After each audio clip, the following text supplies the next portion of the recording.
नमस्ते।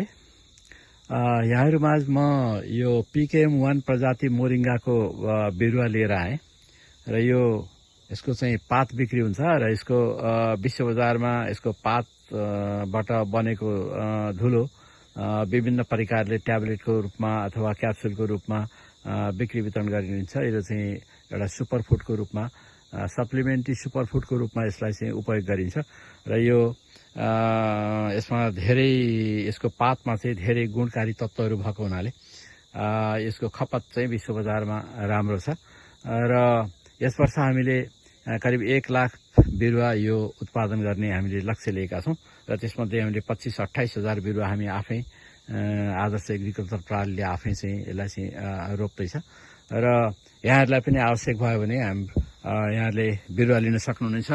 बिरुवा अब उत्पादन हुने बिरुवा यो प्रकारको पाउन सक्नुहुनेछ यहाँहरूले हैन। यो क्वालिटीमा बिरुवा पाउन सक्नुहुनेछ। हामी यो क्वालिटीको बिरुवा दिन्छौं र जसले हाम्रो बिरुवा लैजानुहुन्छ र उहाँहरूको पात उहाँहरूले उत्पादन गरेको पात पनि हामी खरिद गरिदिन्छौं।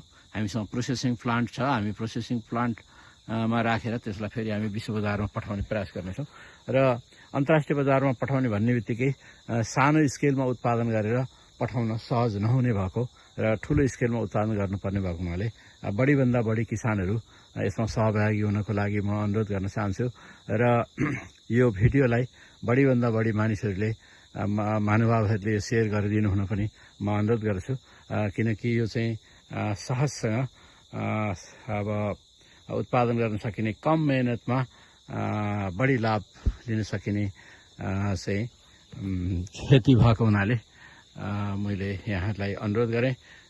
धन्यवाद।